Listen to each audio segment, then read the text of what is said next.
नेहा अस्पताल से लौटकर रिया को देखने आई तो उसने देखा कि कबीर आराम से कुर्सी पर बैठकर मैगजीन पढ़ रहा था। नेहा ने नाराज होकर कहा, भैया, आप रिया के पास बैठकर उसकी देखभाल क्यों नहीं कर रहे? डॉक्टर ने कहा है कि उसकी हालत अभी भी नाजुक है। कबीर ने मैगजीन से नजर उठाई और ठंडी आवाज में कहा, कुछ नहीं होगा, वो मरेगी नहीं। नेहा ने उसे घूर कर देखा। आप सच में बहुत पत्थर दिल हैं। बेचारी भाभी पहले से ही इतनी कमजोर हैं। कबीर ने कोई जवाब नहीं दिया और दोबारा मैगजीन पढ़ने लगा। सुबह की पहली किरण के साथ रिया को होश आया। सफेद दीवारें और दवाइयों की तेज गंध महसूस होते ही उसे समझ आ गया कि वो फिर अस्पताल में है। नेहा मुस्कुराते हुए उसके पास आई। रिया, तुम्हें होश आ गया? अर्जुन अभी तुम्हारे लिए दलिया लेकर आया है। रिया ने कमजोर सी मुस्कान दी। मुझे हुआ क्या था? उसने अपने सीने पर हाथ रखते हुए पूछा। क्या मेरी दिल की बीमारी फिर से बढ़ गई थी? उसे याद था कि बेहोश होने से पहले उसके पेट में तेज दर्द हो रहा था। फिर अचानक दिल की समस्या कैसे हो गई, उसे कुछ समझ नहीं आ रहा था। नेहा ने धीरे से कहा, हाँ, पिछली रात तुमने हम सबको बहुत डरा दिया था। रिया ने सिर झुका लिया। मुझे माफ कर दीजिए। अरे, इसमें तुम्हारी क्या गॉल्टेडी? नेहा ने प्यार से कहा। पहले थोड़ा दलिया खा लो। रिया ने हाथ उठाया, लेकिन हाथ में लगी ड्रिप पर ध्यान नहीं दिया। ट्यूब खिंचते ही उसमें खून पीछे की तरफ आने लगा। अरे! अर्जुन तुरंत दौड़कर आया और उसने ट्यूब को संभाल लिया। रिया घबरा गई। मुझे पता ही नहीं चला। कोई बात नहीं भाभी, अर्जुन ने उसे शांत करते हुए कहा। अब सब ठीक है।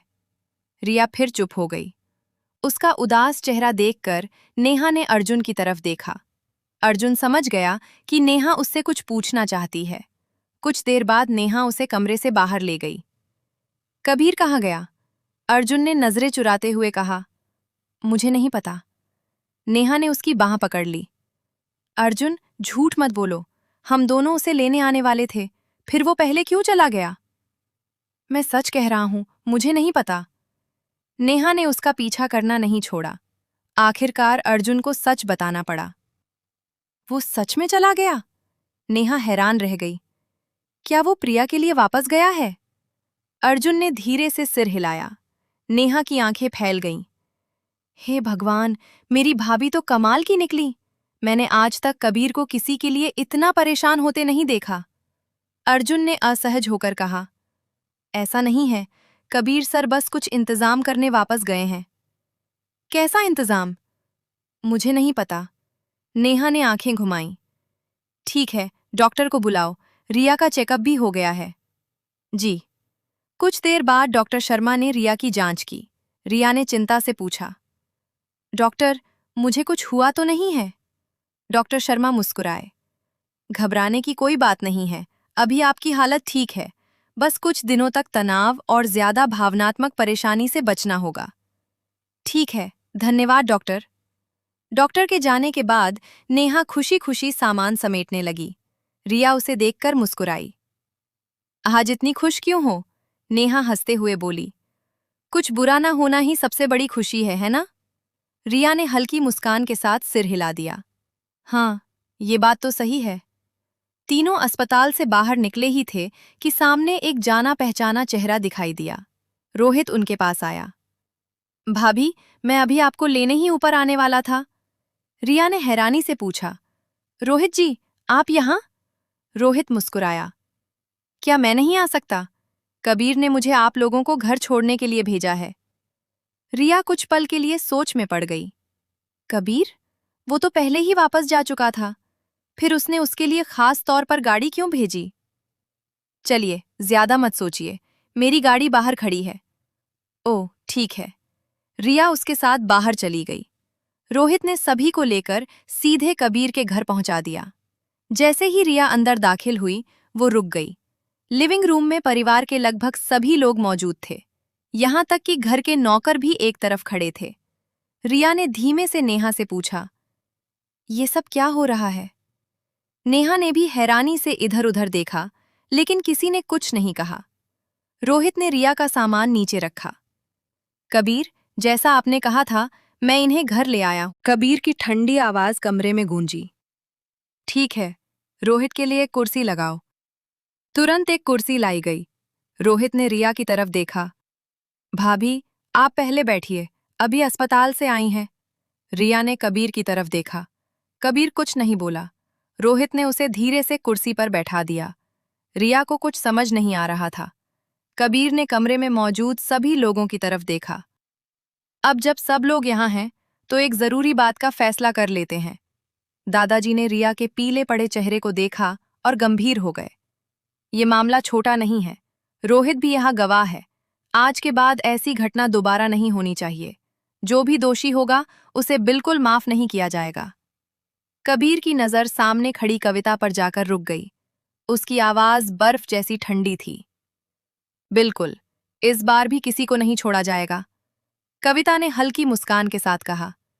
पिताजी और कबीर सही कह रहे हैं। ऐसी बातों को नजरअंदाज नहीं किया जा सकता। कमरे में खड़े नौकरों के चेहरे पर डर साफ दिखाई दे रहा था। दादाजी ने अपनी छड़ी जमीन पर जोर से टिकाई। कल रात रिया के लिए सूप किसने गर्म किया था?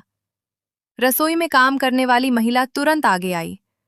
दादाजी, मैं इतने सालों से इस घर में काम कर रही हूं। मैं भाभी को नुकसान पहुंचाने के बारे में सोच भी रिलेशनशिप्स। दादाजी ने कोई जवाब नहीं दिया। उन्होंने सभी नौकरों को गौर से देखा, फिर पूछा, सूप रिया के कमरे तक कौन लेकर गया था? कमरे में अचानक सन्नाटा छा गया। कुछ पल तक कोई आगे नहीं आया। फिर भीड़ में से एक नौकर धीरे धीरे आगे बढ़ा। उसने सिर झुकाकर कहा, दादाजी, सूप मैं लेकर गया था। रात के खाने के बाद, अस्पताल से लौटने के बाद, काव्या शर्मा अभी भी पूरी तरह ठीक महसूस नहीं कर रही थी। घर के मुख्य हॉल में परिवार के सभी सदस्य और नौकर चाकर इकट्ठा थे। सामने खड़ी नौकरानी के चेहरे पर घबराहट साफ दिखाई दे रही थी। दादाजी ने सख्त आवाज में पूछा, कल रात जो सूप काव्या ने पिया था, उससे बाकी किसी को कोई परेशानी नहीं हुई? फिर तुम्हारे हाथ से दिए गए सूप की वजह से ही उसकी हालत इतनी खराब क्यों हुई? नौकरानी अचानक घुटनों के बल बैठ गई। मालिक, मैंने जानबूझकर कुछ नहीं किया। दवा लेते समय गलती से थोड़ा सा पाउडर सूप में गिर गया था। मेरा कोई गलत इरादा नहीं था। दादाजी की नजरें और कठोर हो गईं। कौन सी दवा? नौकरानी ने कांपते हाथों से अपनी जेब से एक छोटी सी पुड़िया निकाली और दादाजी के हाथ में दे दी। पैकेट पर किसी अभिनेत्री की तस्वीर बनी हुई थी और पैकेट देखने से ही काफी सस्ता लग रहा था। ये क्या है? नौकरानी ने सिर झुकाकर जवाब दिया, वजन कम करने की दवा, डाइट पिल्स। कमरे में अचानक सन्नाटा छा गया। दादाजी ने गुस्से में वो पैकेट मेज पर पटक दिया। वजन कम करना था तो कोई अच्छी दवा लेती। ऐसी घटिया दवा खाकर तुमने मेरी बहू की जान खतरे में डाल दी। नौकरानी रोने लगी। मालिक, मुझसे गलती हो गई, मुझे माफ कर दीजिए। मैं दोबारा ऐसी गलती कभी नहीं करूंगी। दादाजी ने काव्या की ओर देखा। काव्या, इस मामले में सबसे ज्यादा नुकसान तुम्हारा हुआ है। तुम्हें तय करना चाहिए कि इसे माफ किया जाए या नहीं। काव्या कुछ कहने ही वाली थी कि विक्रम सिन्हा ने उसका हाथ पकड़ लिया। उसकी आवाज बेहद ठंडी थी। इसे माफ करने की कोई जरूरत नहीं है। उसने नौकरानी की तरफ देखा तक नहीं। जो इंसान सूप तक ठीक से नहीं परोस सकता, उस पर आगे घर की जिम्मेदारी कैसे छोड़ी जा सकती है? फिर उसने काव्या की तरफ देखते हुए कहा, काव्या, सबके सामने कहो कि तुम इसे माफ नहीं कर सकती। काव्या ने कुछ पल नौकरानी को देखा। उसे अचानक याद आया कि यही वही नौकरानी थी जिसने इस घर में आने के शुरुआती दिनों में उसकी देखभाल की थी, और अब उसी की लापरवाही की वजह से वो अस्पताल पहुंच गई थी। काव्या ने शांत लेकिन दृढ़ आवाज में कहा, अगर मेरी हालत थोड़ी और बिगड़ जाती तो शायद आज मैं आप सबके सामने बैठी भी नहीं होती। इतनी गंभीर गलती को मैं माफ नहीं कर सकती। उसने दादाजी की तरफ देखा। जो उचित हो वही फैसला कीजिए। नौकरानी का चेहरा गुस्से से तमतमा उठा। बहू जी? काव्या की नजर उससे मिली और उसके मन में बची हुई थोड़ी सी दया भी खत्म हो गई। दादाजी ने अपना फैसला सुना दिया। ठीक है, काव्या ने अपना फैसला बता दिया है। शर्मा परिवार के नियमों के अनुसार तुम्हें इसी वक्त नौकरी से निकाला जाता है। मालिक, मुझे एक मौका और दे दीजिए। नौकरानी दादाजी के कपड़े पकड़ने के लिए आगे बढ़ी, लेकिन दूसरे नौकरों ने उसे रोक लिया। इसे यहाँ से ले जाओ। कुछ नौकर उसे पकड़कर बाहर ले गए। वो रास्ते में चीखती और खुद को छुड़ाने की कोशिश करती रही, लेकिन किसी ने उसकी एक नहीं सुनी। विक्रम सिन्हा ने गंभीर आवाज में कहा, आज के बाद अगर घर में किसी नौकर की ऐसी लापरवाही सामने आती है तो उसे तुरंत निकाल दिया जाएगा। सभी नौकरों ने एक साथ सिर झुका दिया। इसके बाद विक्रम ने काव्या की ओर देखा। चलो। काव्या उसके पीछे पीछे कमरे की ओर चली गई। कमरे में पहुंचकर वो सोफे पर बैठने लगी। विक्रम ने तुरंत उसे रोक दिया। तुम यहाँ क्यों बैठ रही हो? तुम्हें बिस्तर पर आराम करना चाहिए। काव्या चुपचाप उठी और अपने कमरे में चली गई। बिस्तर पर लेटते ही उसने पिछले 2 दिनों के बारे में सोचना शुरू कर दिया। उसकी जिंदगी में परेशानियां जैसे खत्म होने का नाम ही नहीं ले रही थीं। तभी उसका फोन बज उठा। फोन अनन्या का था। हेलो? अनन्या की घबराई हुई आवाज सुनाई दी। काव्या, तुम ठीक हो? मैं तुम्हें कितनी बार फोन कर चुकी हूं, लेकिन तुमने एक बार भी नहीं उठाया। मुझे लगा तुम गायब हो गई हो। काव्या हल्का सा मुस्कुराई। सॉरी, अचानक सब कुछ हो गया, इसलिए तुम्हें बता नहीं पाई। तुम अभी भी अस्पताल में हो? नहीं, मैं घर वापस आ गई हूं। फिर काव्या ने उसे पूरी बात बता दी कि नौकरानी की डाइट पिल्स गलती से उसके सूप में गिर गई थीं और इसी वजह से उसकी तबीयत बिगड़ गई। अनन्या गुस्से से बोली, क्या? इतनी बड़ी लापरवाही? मैं कल आकर उस औरत को सबक सिखाऊंगी। काव्या हंस पड़ी। अब उसकी जरूरत नहीं है, उसे नौकरी से निकाल दिया गया है। अच्छा हुआ, कम से कम तुम्हारे घरवालों ने सही फैसला तो लिया। दोनों कुछ देर बातें करती रहीं। फिर अनन्या अचानक बोली, वैसे एक और बात है। क्या? आरव मल्होत्रा पिछले कई दिनों से तुम्हारे बारे में पूछ रहा है। काव्या के चेहरे की मुस्कान तुरंत गायब हो गई। अनन्या ने जल्दी से कहा, मैंने उसे तुम्हारे बारे में कुछ नहीं बताया है, लेकिन वो लगातार पूछ रहा है। मुझे लगता है ज्यादा दिनों तक चुप नहीं रहेगा। काव्या कुछ देर शांत रही। मुझे तुम पर भरोसा है। तुमने कुछ नहीं बताया, ये मैं जानती हूं। फिर उसने कहा, कल शायद मैं कॉलेज वापस जा पाऊंगी। पिछले कुछ दिनों के नोट्स संभाल कर रखना। अनन्या झुंझलाकर बोली, तुम्हारी तबीयत इतनी खराब हुई और तुम्हें अभी भी नोट्स की पड़ी है? काव्या हंस पड़ी। पढ़ाई जरूरी है। फोन रखने के बाद उसके चेहरे की मुस्कान धीरे धीरे गायब हो गई। आरव आखिर चाहता क्या है? वही आदमी जिसने कभी उससे रिश्ता खत्म करने की बात कही थी, अब लगातार उसके पीछे क्यों पड़ा हुआ था? काव्या ने आंखें बंद कर लीं। जो कुछ भी हो चुका था, उसके बाद अब पुरानी जिंदगी में वापस लौटना संभव नहीं था। परेशानी और पीछा, रिया ने कमरे का दरवाजा खोला तो बाहर कबीर को बैठा हुआ पाया। एक पल के लिए उसके मन में आया कि अगर वो अभी बात करेगी तो कहीं कबीर उसे कॉलेज जाने से रोक न दे। लेकिन वो अपनी पढ़ाई में और पीछे नहीं रहना चाहती थी। कुछ सोचने के बाद रिया बाहर आ गई। दरवाजा खुलने की आवाज सुनकर कबीर ने उसकी तरफ देखा। क्या हुआ? रिया ने घबराते हुए अपने कपड़ों का किनारा पकड़ा। कबीर जी, डॉक्टर ने कहा है कि अभी मुझे सिर्फ आराम की जरूरत है। क्या मैं कल कॉलेज जा सकती हूँ? कबीर की भौहें सिकुड़ गईं। कॉलेज? रिया ने जल्दी से समझाया, मैं एक प्रतियोगिता में हिस्सा ले रही हूँ। कॉलेज में उसकी खास ट्रेनिंग चल रही है और मैं पहले ही 2 दिन पीछे हो चुकी हूँ। अगर और छुट्टी की तो मेरे लिए मुश्किल हो जाएगी। कौन सी प्रतियोगिता? क्रिएटिव आईटी प्रतियोगिता। ये राज्य स्तर की प्रतियोगिता है। इसमें जीतने वाले को साल के शुरुआती 6 महीनों के लिए अपनी पसंद की कंपनी में इंटर्नशिप चुनने का मौका मिलेगा। कबीर कुछ पल चुप रहा। Creative IT? रिया ने सिर हिलाया। ये कॉलेज है? नेहा ने खुद को रोक लिया और आरव को घूरते हुए बोली, ठीक है, कॉलेज की वजह से आज तुम्हें छोड़ रही हूं। आरव ने उसे नजरअंदाज कर दिया। उसने रिया की तरफ देखा। रिया, तुम पिछले कई दिनों से कॉलेज नहीं आई थी। मैं तुम्हारे लिए बहुत परेशान था। तुम कैसी हो? क्या फिर अस्पताल जाना पड़ा था? उसकी चिंता भरी बातें सुनकर भी रिया को जरा भी अच्छा नहीं लगा। मैं ठीक हूं, रिया ने शांत आवाज में कहा। मेरी क्लास शुरू होने वाली है, कृपया मेरा रास्ता छोड़ दीजिए। रिया, आरव ने उसका हाथ पकड़ लिया और थोड़ा करीब आकर धीमी आवाज में कहा, मैं सच में तुम्हारे लिए परेशान हूं। नेहा ने तुरंत रिया को पीछे खींच लिया। आरव कुछ पल के लिए रुक गया, फिर एक कदम आगे बढ़ा। रिया ने सख्त आवाज में कहा, आरव, तुम्हें कितनी बार समझाना पड़ेगा?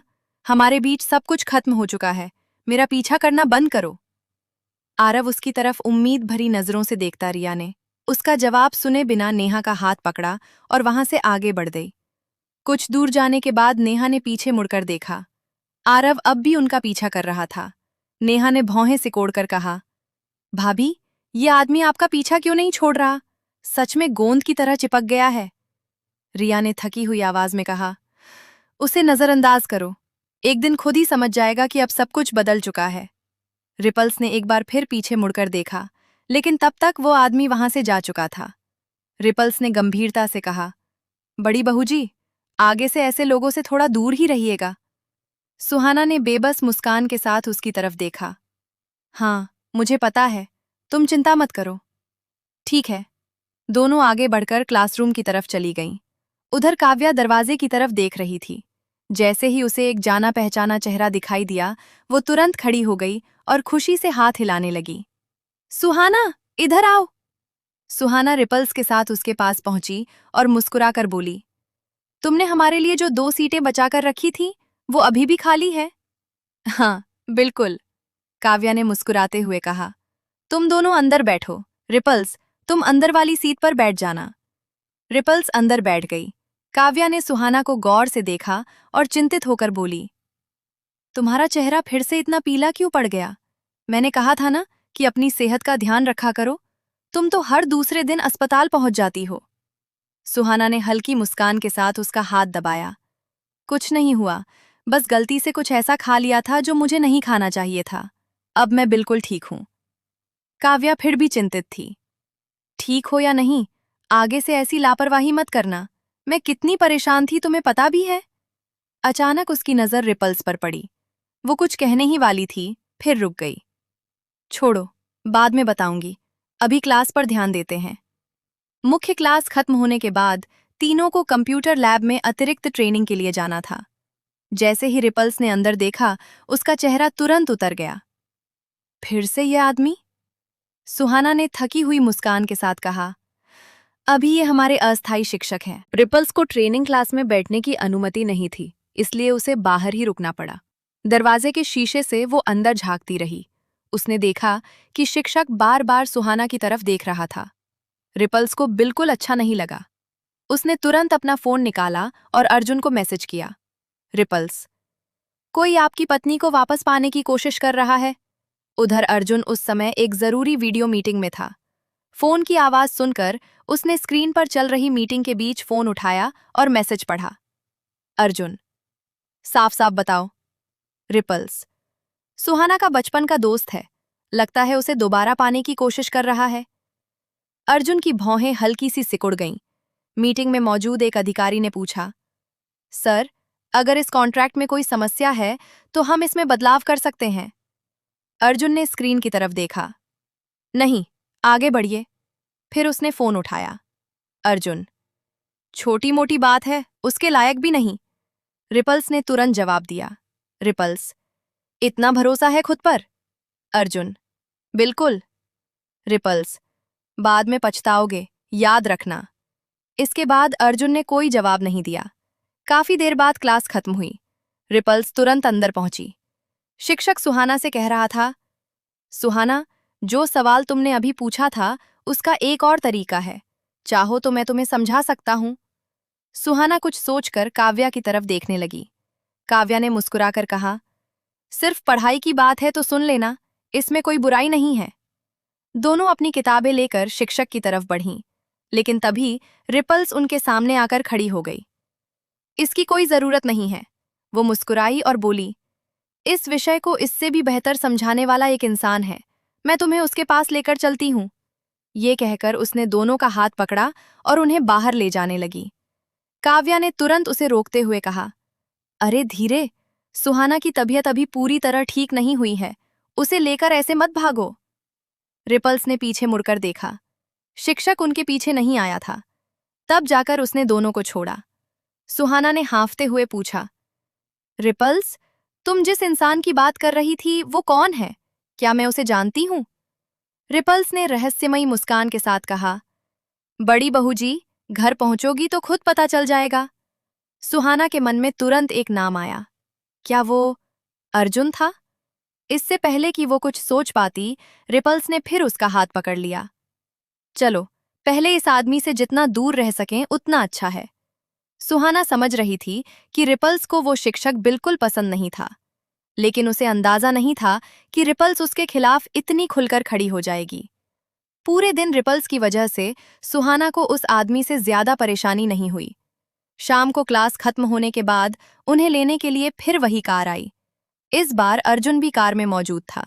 जैसे ही रिपल्स कार में बैठी, वो उत्साह से बोली, बड़े साहब, आप बिल्कुल चिंता मत कीजिए, आज मैंने बड़ी बहू जी का बहुत अच्छे से ख्याल रखा। सुहाना उसकी बात सुनकर हंस पड़ी। अर्जुन ने सुहाना की तरफ देखा। इसने तुम्हें परेशान तो नहीं किया? सुहाना ने तुरंत सिर हिलाया। बिल्कुल नहीं, रिपल्स के साथ रहकर तो मेरा काफी काम आसान हो गया। अच्छा है। कार आगे बढ़ती रही। कुछ देर बाद रिपल्स अचानक पीछे मुड़ी और शरारती मुस्कान के साथ बोली, बड़े साहब, बड़ी बहू जी की प्रतियोगिता काफी मुश्किल है। आज तो ये कई सवाल हल ही नहीं कर पाईं। सुहाना का चेहरा तुरंत उतर गया। उसने शर्मिंदगी से सिर झुका लिया। अर्जुन ने उसकी तरफ देखा। कई सवाल? सुहाना ने जबरदस्ती मुस्कुराते हुए कहा, इतने भी ज्यादा नहीं थे।